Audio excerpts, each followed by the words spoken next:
Que a graça e a paz de Deus, o nosso Pai, estejam com vocês.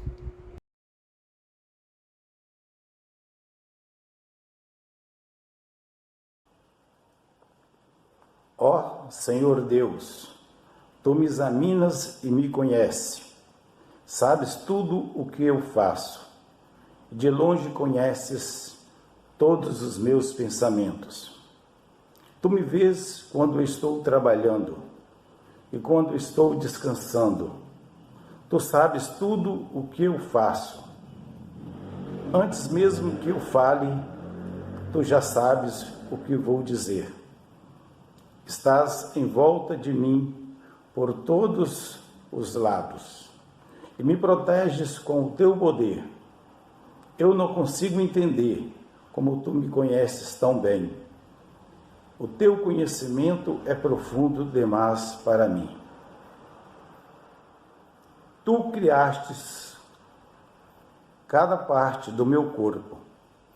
Tu me formaste na barriga da minha mãe. Eu te louvo, porque deves ser temido. Tudo o que o fazes é maravilhoso. E eu sei disso muito bem. Tu vistes quando os meus ossos estavam sendo feitos, quando eu estava sendo formado na barriga da minha mãe, crescendo ali em segredo. Tu me vistes antes de eu ter nascido. Os dias que me deste para viver foram todos escritos no teu livro, quando ainda nenhum deles existia. Ó Deus, como é difícil entender os teus pensamentos, e eles são tantos. Se eu os contasse, seria mais do que os grãos de areia. Quando acordo, ainda estou contigo.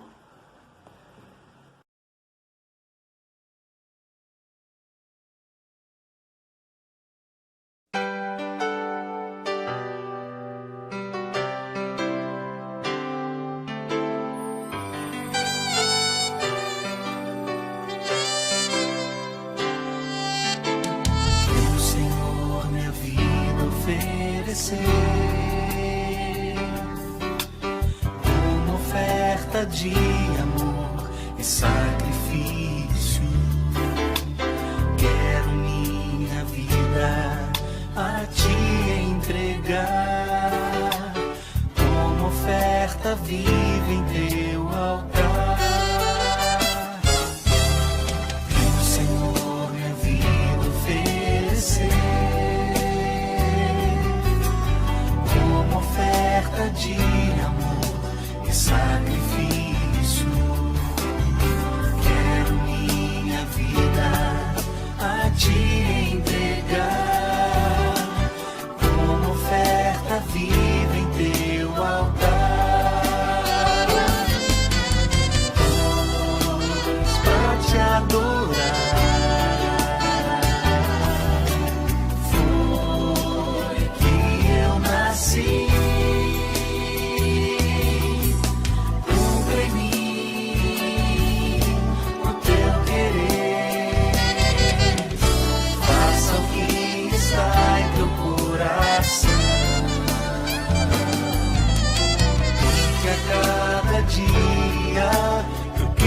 Mais e mais estar ao teu lado, Senhor. Pois pra te adorar foi que eu nasci. Cumpre em mim o teu querer, faça o que está em teu coração, que a cada dia eu queira mais e mais estar ao teu lado, Senhor, e que a cada dia dia mais e mais estar ao teu lado, estar ao teu lado, Senhor.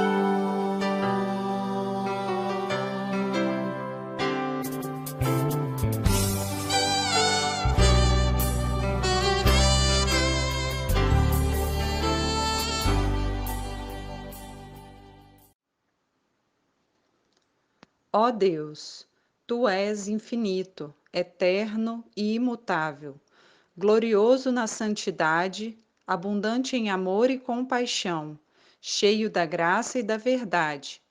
Tuas obras em todo o universo te louvam, e Tua glória se revela em Jesus Cristo, nosso Salvador. Portanto, nós te louvamos e adoramos, ó Trindade bendita e santa, um só Deus, para sempre e sempre. Amém.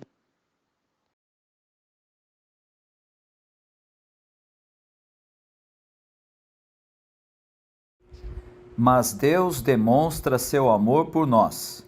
Cristo morreu em nosso favor quando ainda éramos pecadores. Aproximemo-nos do trono da graça com toda a confiança, a fim de recebermos misericórdia e encontrarmos graça.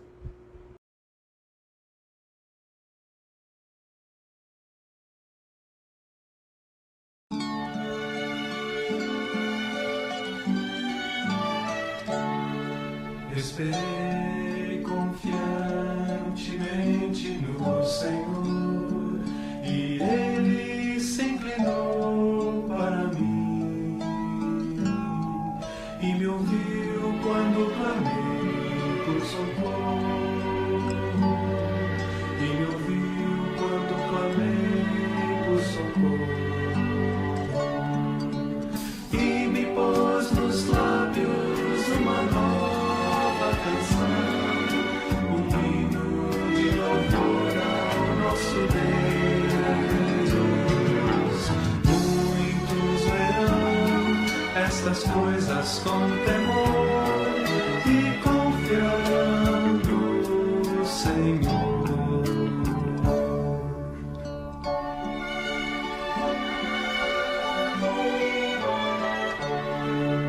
Tirou-me de um poço de lama e perdição, colocou meus pés sobre a rocha e me firmou os passos, e me firmou os passos, e me pôs nos lábios uma nova canção, um hino de louvor ao nosso Deus.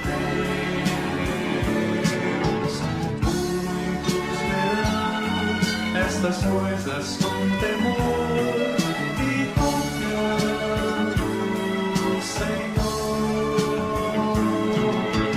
Muitos verão estas coisas com temor e confiando no Senhor.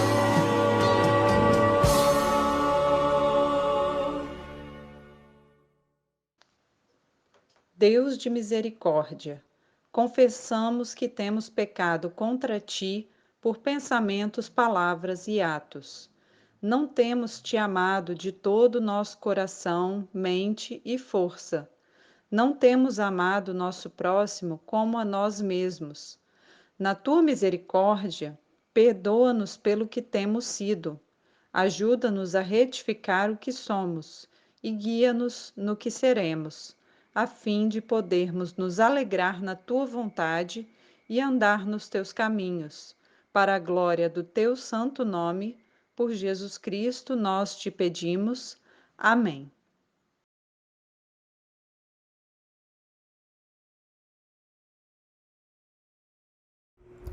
Ouçamos as boas novas. Quem nos condenará? Foi Cristo Jesus que morreu, e mais, que ressuscitou e está à direita de Deus, e também intercede por nós. Feliz é aquele que tem suas transgressões perdoadas e seus pecados apagados.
Exaltado, Senhor.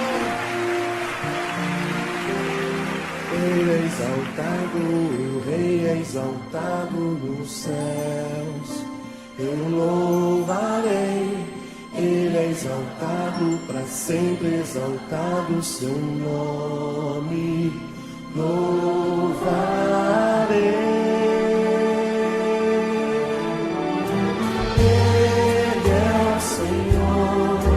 Sua verdade vai sempre reinar. Terra e céus glorificam seu santo nome.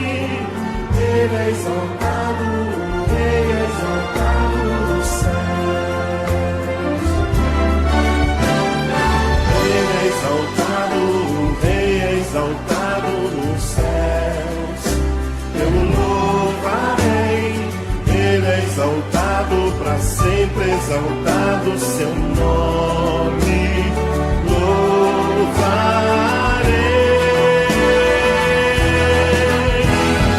Ele é o Senhor, sua verdade vai sempre reinar.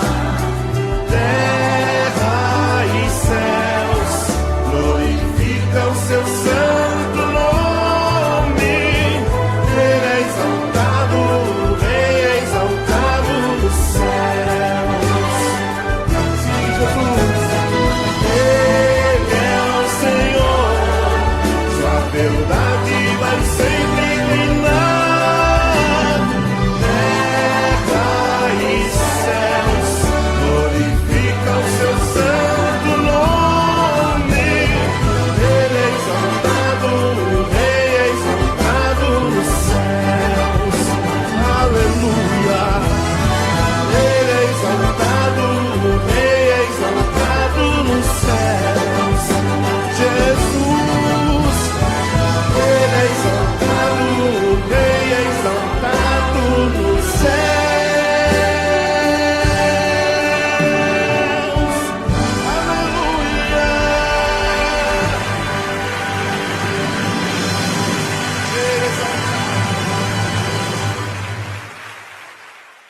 todos. Ó Deus, pelo teu Espírito falando na leitura e proclamação da tua palavra, dize-nos o que precisamos ouvir e mostra-nos o que devemos fazer para obedecer a Jesus Cristo, nosso Salvador, em nome de quem oramos. Amém.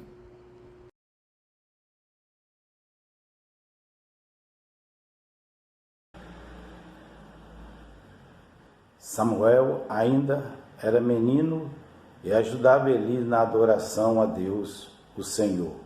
Naqueles dias, poucas mensagens vinham do Senhor, e as visões também eram muito raras.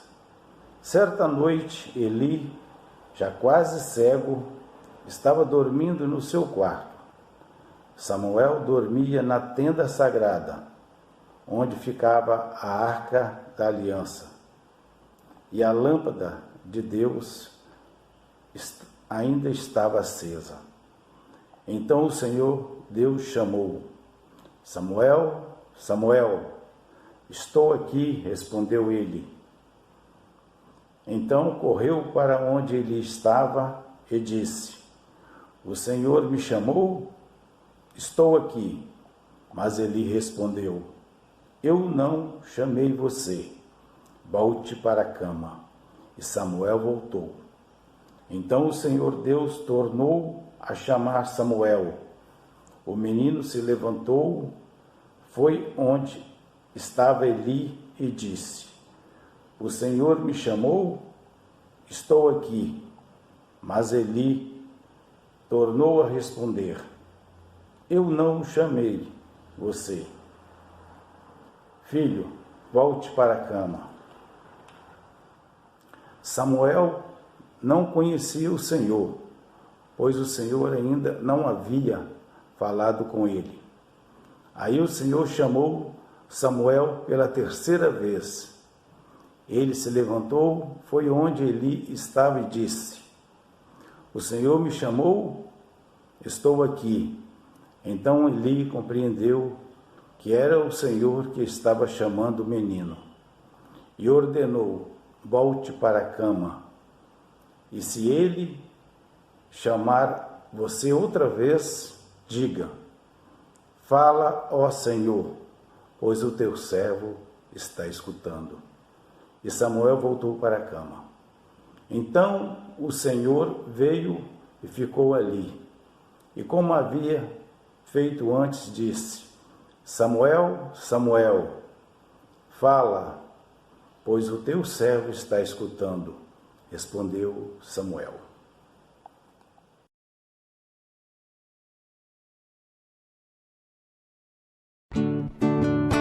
Ale, ale, aleluia.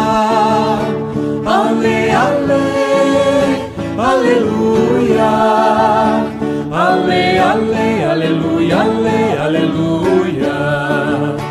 Ale, ale, aleluia, ale, aleluia.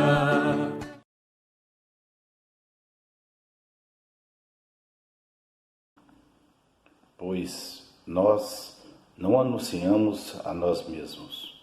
Nós anunciamos Jesus Cristo como Senhor e a nós como servos de vocês, por causa de Jesus. O Deus que disse que da escuridão brilhe a luz, é o mesmo que fez a luz brilhar em nosso coração. E isso para nos trazer a luz do conhecimento da glória de Deus, que brilha no rosto de Jesus Cristo.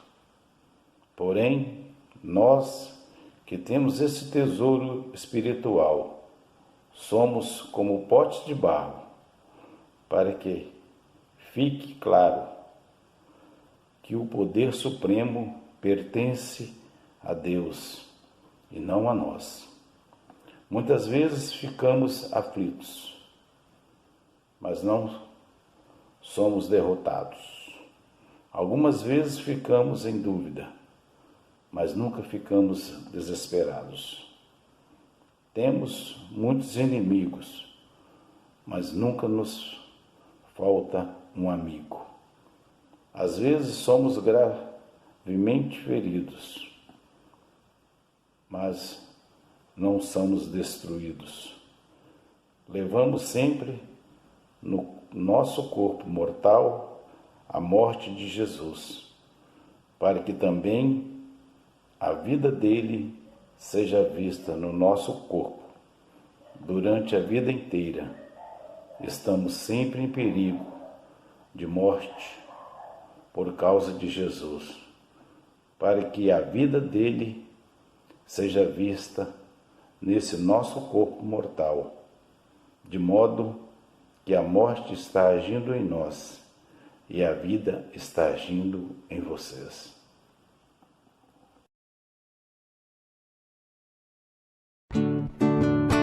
Ale, ale, aleluia. Ale, ale, aleluia. Ale, ale, aleluia, ale, aleluia. Ale, ale, aleluia, ale, aleluia.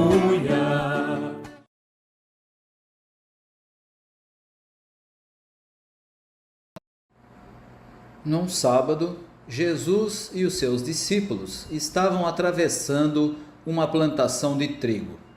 Enquanto caminhavam, os discípulos iam colhendo espigas. Então, alguns fariseus perguntaram a Jesus: por que é que os seus discípulos estão fazendo uma coisa que a nossa lei proíbe fazer no sábado? Jesus respondeu: vocês não leram o que Davi fez quando ele e os seus companheiros não tinham comida e ficaram com fome? Ele entrou na casa de Deus, na época do grande sacerdote Abiatar, comeu os pães oferecidos a Deus e os deu também aos seus companheiros. No entanto, é contra a nossa lei alguém comer desses pães. Somente os sacerdotes têm o direito de fazer isso. E Jesus terminou: o sábado foi feito para servir as pessoas, e não as pessoas para servirem o sábado. Portanto, o Filho do Homem tem autoridade até mesmo sobre o sábado. Jesus foi outra vez à sinagoga. Estava ali um homem que tinha uma das mãos aleijada. Estavam também na sinagoga algumas pessoas que queriam acusar Jesus de desobedecer à lei. Por isso ficaram espiando Jesus com atenção para ver se ele ia curar o homem no sábado. Ele disse para o homem: venha cá, e perguntou aos outros: o que é que a nossa lei diz sobre o sábado? O que é permitido fazer nesse dia? O bem ou o mal? Salvar alguém da morte ou deixar morrer? Ninguém respondeu nada. Então Jesus olhou zangado e triste para eles, porque não queriam entender, e disse para o homem: estenda a mão. O homem estendeu a mão e ela sarou. Logo depois, os fariseus saíram dali e, junto com as pessoas do partido de Herodes, começaram a fazer planos para matar Jesus.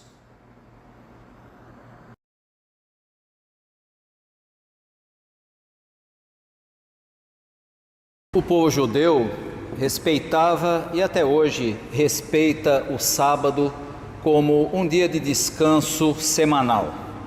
Era nesse dia da semana que era proibido fazer determinados trabalhos segundo a lei do Antigo Testamento. Era, portanto, um dia destinado para as preces e para a confraternização com a família e com os possíveis hóspedes que podiam estar em casa. Posteriormente, para as pessoas cristãs, o dia de descanso passou a ser o domingo, principalmente porque foi o dia da semana em que aconteceu a ressurreição de Jesus. E, portanto, o que no Antigo Testamento e para a religião judaica estava centrado no sábado, para os cristãos foi deslocado para o domingo, o primeiro dia da semana. Nós precisamos reconhecer que Jesus, em vários textos do Evangelho, questiona a chamada lei do sábado. E principalmente porque, mesmo ela sendo considerada fundamental para a religião judaica, Jesus não a via da maneira que os judeus a viam. No texto dessa semana, Jesus rompe com essa lei e dá outra dimensão para ela em dois momentos distintos que ficam claros na leitura que nós fizemos. Na primeira parte, ainda no capítulo 2, quando os discípulos de Jesus, num dia de sábado, colhem espigas no campo para se alimentar. E uma segunda parte, já no capítulo 3 do Evangelho de Marcos, quando também, no mesmo sábado, Jesus cura a mão ressequida de um homem na sinagoga. E aqui nós encontramos o ensinamento de Jesus muito diferente da compreensão judaica. O ensinamento de Jesus é que todo dia é dia de fazer o bem. Vamos entender melhor esse assunto como nós apresentamos. Veja, no primeiro texto, no texto do capítulo 2 do Evangelho de Marcos, Jesus e os seus discípulos realizam uma viagem naquele dia, um sábado, e se não estavam rompendo uma norma do sábado, estavam prestes a romper a distância permitida pela lei, que girava em torno de 880 metros, que era o que era permitido pela lei se caminhar num dia de sábado. Mas parece que esse detalhe não é muito percebido por aqueles fariseus que estavam acompanhando Jesus. O fato é que Jesus e os seus discípulos seguem viagem e caminham por entre uma plantação de cereais. Isso está aí no capítulo 2, versículo 23. Os discípulos arrancam espigas, debulham os grãos com as mãos e comem, pois estão com fome. Jesus, ao que parece, não participa da refeição. E nós vamos perceber isso quando ele é questionado pelos fariseus que estavam acompanhando a Jesus e que se dirigem unicamente ao que os discípulos tinham feito, ou seja, para aqueles que seguiam a Jesus e que estavam supostamente trabalhando no sábado. Jesus não repreende os discípulos e a sua resposta, na verdade, é uma defesa daquilo que os seus discípulos fizeram. Lembre-se que a lei judaica permitia que pessoas necessitadas ou famintas colhessem algumas espigas e frutas que ficavam à margem dos caminhos para saciar a sua fome. Essa prática não era considerada sequer um crime de roubo, não era considerada como algo proibido, pelo contrário, a lei inclusive incentivava as pessoas que, ao ceifarem os seus campos, deixassem uma pequena parte da produção sem colher, para que esses alimentos ali deixados para trás pudessem saciar a fome das pessoas viajantes e das pessoas carentes. E portanto o problema nesse caso não está na colheita desses grãos, mas no dia da semana em que isso acontece. Para a mentalidade da religião judaica, o sábado era muito importante e não só era considerado um dia de descanso, mas era considerado como uma das marcas do judaísmo. Só para que você tenha ideia, a palavra sábado retorna quase 60 vezes nos evangelhos. E veja que nós estamos falando de uma pregação nova, de uma boa nova, diferente daquela que era centrada na religião judaica no sábado. Mas mesmo no evangelho nós vamos encontrar quase 60 vezes a palavra sábado, enquanto no Antigo Testamento a obrigação de santificar o sábado é confirmada mais do que qualquer outro dos mandamentos, e isso mostra como ele era valorizado pela religião judaica. Se falava muito mais do sábado do que, por exemplo, de não roubar, de não matar, de não defraudar o irmão, de não dar falso testemunho. E esse tratamento dado pelo judaísmo em relação ao sábado, chega a ofuscar outros assuntos que eram tão importantes quanto o sábado, pelo menos para os judeus. Junto com a circuncisão, que também aparece muito no Antigo Testamento, o sábado era o sinal que unia o povo de Deus disperso pelo mundo inteiro.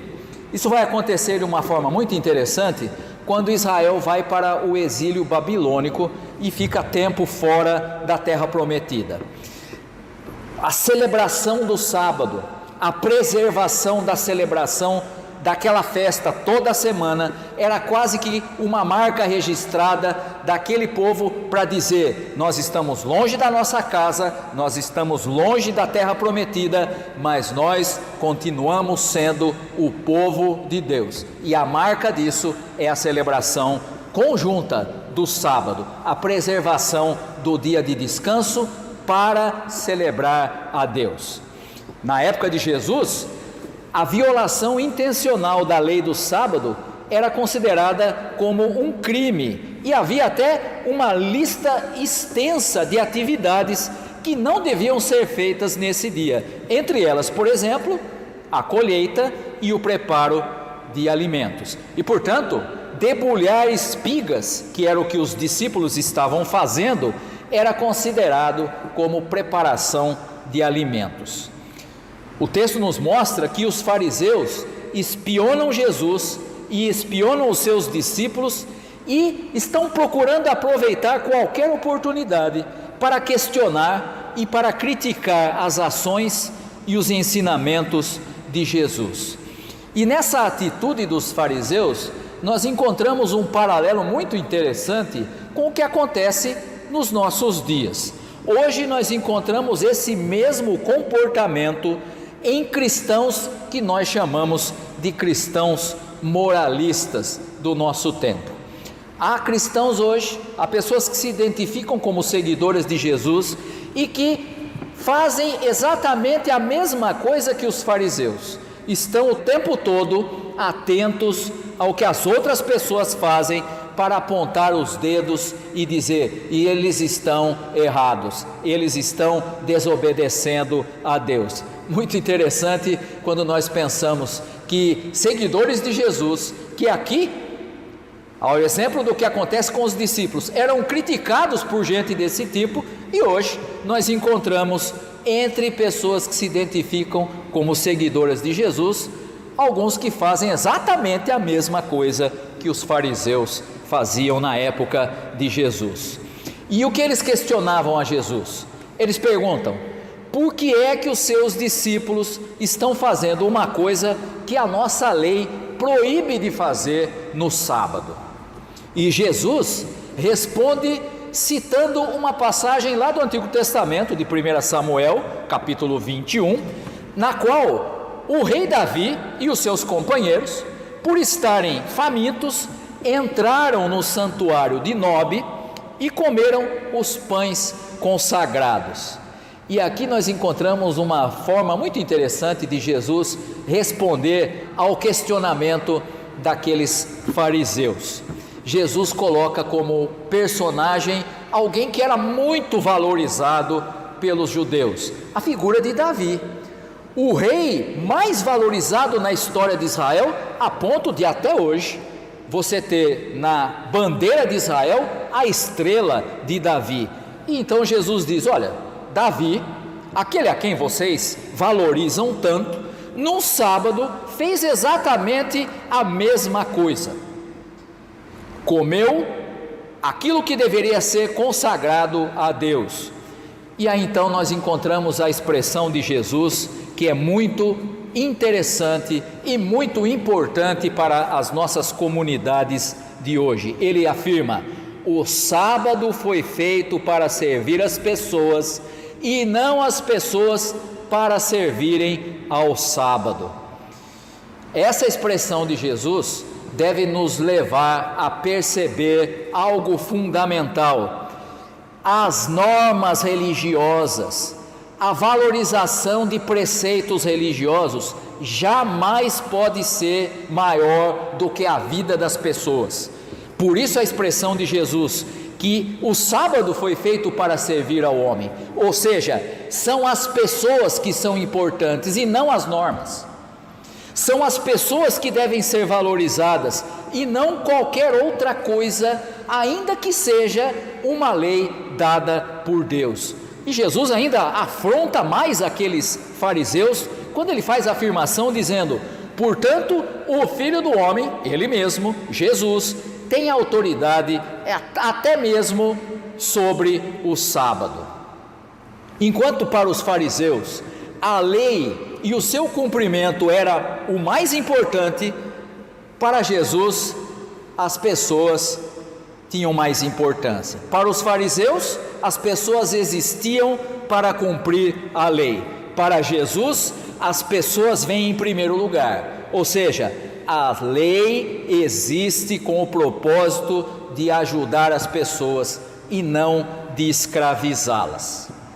O texto continua ainda contando sobre os acontecimentos daquele mesmo sábado, e aí nós entramos no capítulo 3.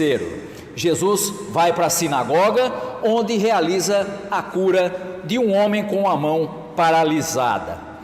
Curar era considerado um trabalho também proibido, segundo a lei do sábado. Veja, era permitido prestar socorro em caso de risco de morte ou para evitar algum ferimento perigoso, mas não se podia fazer algo para melhorar a saúde de um doente. Isso tinha que ser esperado para outro dia, não no sábado. O homem da mão ressequida não corria perigo, e ele certamente poderia esperar mais um dia. Isso era o que previa a lei do sábado.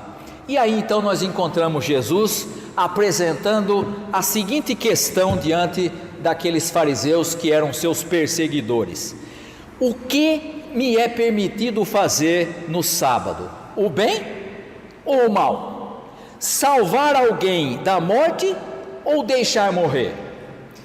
E aqui nós percebemos que Jesus parece conhecer o pensamento e as intenções daqueles acusadores. Enquanto ele, Jesus, planeja no dia do sábado salvar uma vida, os fariseus que estavam ali estavam conspirando contra ele e planejavam tirar a sua vida.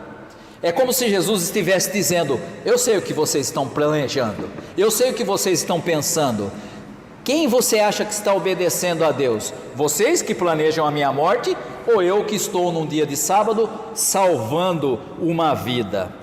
E ele então chama aquele homem e pede que ele estenda a mão, e naquele momento ele recupera o movimento da mão. O texto conclui essa parte com a indicação de que aqueles fariseus saíram da sinagoga e, juntamente com outros simpatizantes de Herodes, começaram a tramar a morte de Jesus. E aqui fica evidente a separação entre a posição de Jesus, que defende a vida, que defende as pessoas, e a posição dos fariseus, que defendem a lei, que defendem a norma, mas que não privilegiam a vida. Quando nós olhamos para a nossa realidade atual, estamos já há mais de um ano passando por uma situação muito complexa de uma pandemia que tem ceifado a vida de tantas pessoas. Nós precisamos perceber, como Jesus faz nesse texto, que o que é mais importante é a vida das pessoas. Todas as outras coisas são secundárias. O culto na igreja presencial, abrir templo, qualquer outro tipo de atividade é secundário. Primeira coisa que deve ser valorizada é a vida das pessoas. O que nós encontramos nesse texto é Jesus tendo uma ação que quase é uma desobediência civil, porque essa era a norma em Israel. Jesus está desobedecendo a uma lei da sua época para revelar um problema de compreensão, um problema que gerava desigualdade social em sua época. E hoje, quando nós olhamos para a nossa realidade, para a realidade das nossas comunidades de fé, nós precisamos questionar até que ponto as nossas leis muitas vezes também conduzem as nossas denominações, as nossas comunidades de fé a reproduzir comportamentos injustos no meio de uma sociedade que é também injusta. Jesus questiona o sábado, não porque ele não gostasse, não porque ele era contra os judeus, Jesus era judeu, mas ele valoriza aquilo que de fato deveria ser valorizado, a vida das pessoas. Mesmo em nossas igrejas, por vezes, parece haver necessidade de um entendimento melhor sobre o que é mais importante: fazer o bem, independente do dia, independente da ocasião, ou como aqueles fariseus, estar pronto para criticar e para apontar o dedo para aqueles que são diferentes de nós. Jesus questiona o que se pode fazer no dia do descanso. Para ele, santificar o dia de descanso não significa uma rotina que se deve ou não se deve fazer, e sim, antes disso, de uma opção forte e contundente em defesa da vida e do direito das pessoas mais fracas. Esse é Jesus, é a ele que nós devemos seguir, é o seu exemplo que nós devemos mirar, é a ele e ao seu exemplo que nós devemos reproduzir. Que seja essa a nossa atitude como comunidades de fé nos nossos dias. Que Deus abençoe a todos os irmãos e irmãs. Amém.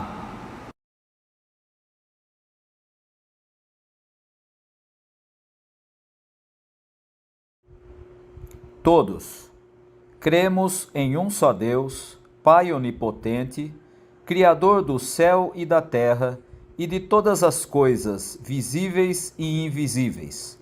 Cremos em um só Senhor, Jesus Cristo, Filho unigênito de Deus, gerado do Pai antes de todos os tempos, Deus de Deus, luz de luz, verdadeiro Deus de verdadeiro Deus, gerado, não feito, do mesmo ser com o Pai, por meio do qual todas as coisas foram feitas, o qual por nós e pela nossa salvação desceu do céu e se encarnou do Espírito Santo e da Virgem Maria e se tornou verdadeiramente humano. Foi por nós crucificado sob Pôncio Pilatos, padeceu e foi sepultado. E ressuscitou ao terceiro dia, cumprindo as Escrituras. Subiu aos céus e está sentado à direita do Pai.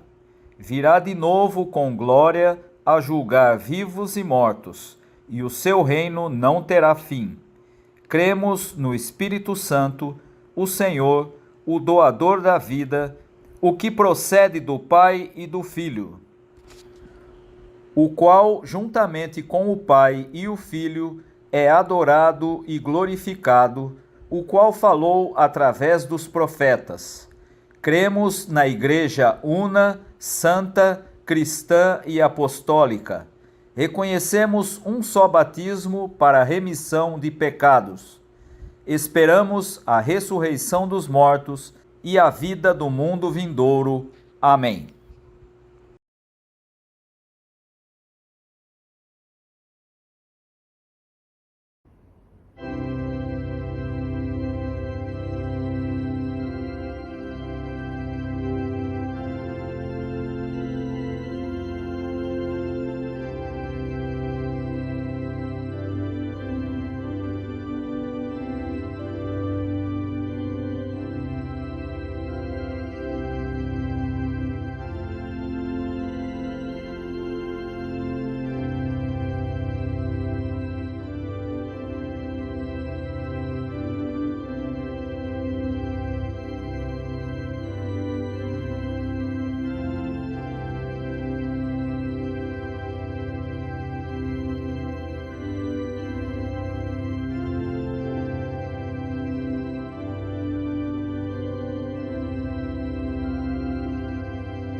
Esse é um momento importante na vida de todas as comunidades cristãs, um momento em que celebramos a comunhão com o Senhor. Antes das palavras de instituição, quero convidar todos os irmãos para fazermos uma oração. Oremos. Deus de misericórdia, pelo Teu Espírito Santo, abençoa-nos e santifica-nos juntamente com estas dádivas do pão e do vinho, para que o pão que partimos seja para nós a comunhão do corpo de Cristo, e para que o cálice que bebemos seja para nós a comunhão do sangue de Cristo. E agora nós nos oferecemos como um sacrifício vivo, santo e agradável a Ti. Na Tua misericórdia, aceita nosso sacrifício de louvor e gratidão. Em comunhão com todos os fiéis de todos os tempos e lugares, rogamos-te que cumpras em nós e em toda a criação o propósito da Tua graça eterna. Por Cristo, em Cristo, na unidade do Espírito Santo, toda a glória e honra te sejam dadas, Pai onipotente, agora e para todo sempre. Amém.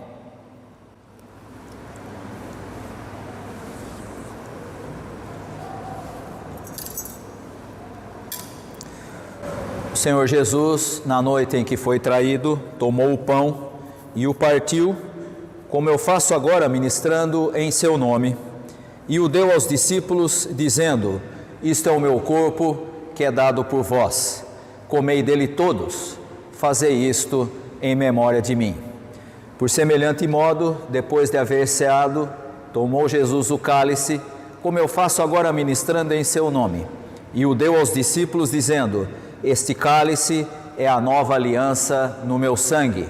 Bebei dele todos, fazei isto em memória de mim. Porque todas as vezes que comerdes do pão e beberdes do cálice, anunciais a morte do Senhor até que Ele venha. Convidamos a todos a participarem conosco da Sagrada Comunhão. Os irmãos podem servir os elementos.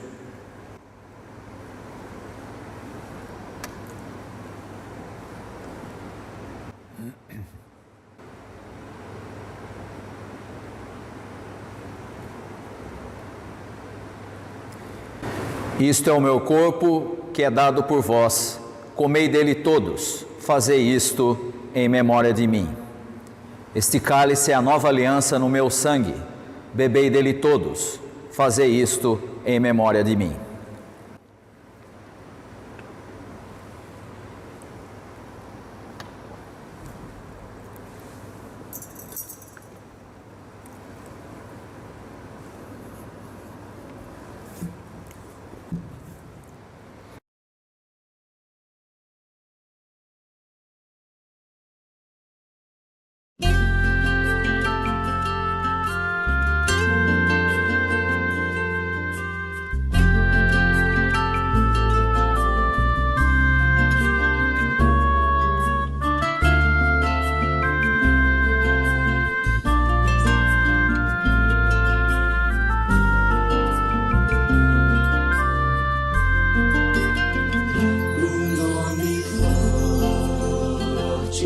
Senhor.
te celebrar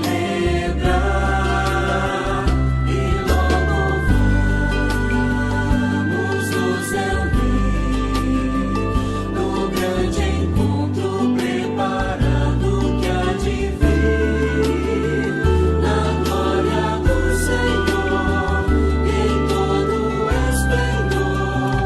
Com vinho e pão celebraremos comunhão. Com vinho e pão celebraremos comunhão. Com vinho e pão celebraremos comunhão.